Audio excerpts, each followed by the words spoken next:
برنامجka badda haye muranka ka taagan haye maxkamadda Hague ayaa la geeyay wadanka Holland dad fara badan oo Soomaali iyo Kenya ka socda ayaa labadaba tagay oo fuuda ka tirsan badda murankeeda ka qayb galay haye baddi baa la isku hayaa haye waayahay labada gees baan eegay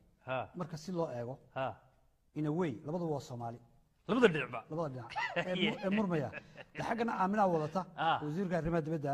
xaggana wasiirkii arrimaha dibadda Soomaaliya ayaa wata laba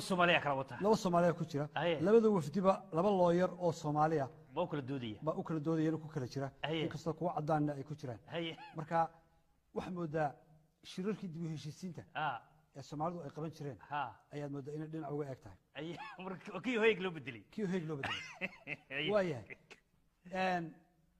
waa arrin aad loo hadal hayo dadka loo haysto ee lagu eedeynayo inay ka dambeeyeen in ay badda iibiyeen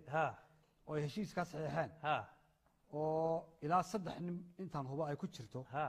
saddexduba waa murashaxiin oo waxay doonayaan sanadkan inay madaxweyne ka noqdaan Soomaaliya saddexduba jay haye waa Sheekh Shariif haye waa Cabdiraxmaan Cabdishakuur haye waa Cumar Cabdirashiid saddexda marka xil waa xildoon saddexdu xil kale ma wali madaxweyne doonayaan noqdaan عجيب هي marka qoladii badda lagu eedeynayay in iibiyeen ayaa haddana leena doorto wadhibaato hor leh marka saddexdaa ninba marka la doorto badda imika qayb yar bay iibiyeen waana kala badh iibiyaan saasay noqonaysaa haye maashi sii dhaafiyaa heshiiskii u harsanaa waana sii dhammaystiraan haye saddexdaa nin khatartooda ayay leeyihin haddii la doorto haye Cumar Cabdirashiid ayaa wuxuu adkaysan waayey ereyga waxaa tahay ninkii badda iibsaday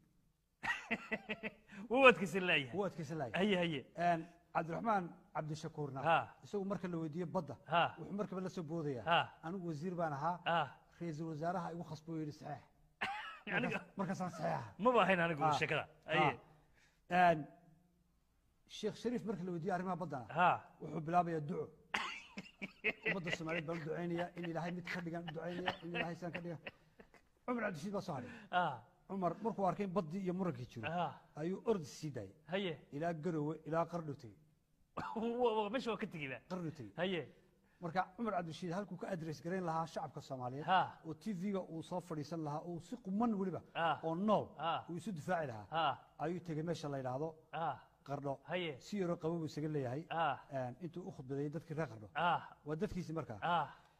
والله ليال أدبان بدي السلام يا والله أنا بدي أشوفك ملاحين أنا ده واد جرام سر رئيس الوزراء وحن لبتشر للدورتي بانها dadku baa u shaabadaynayeen waxaan shaqo kuma lahayn marka dadkii daacad baa qaadaysa wiilkoodii oo maartay u yimi oo leeyahay waxa la haysta war Cabdirashiid ma qabo ma kuleeyay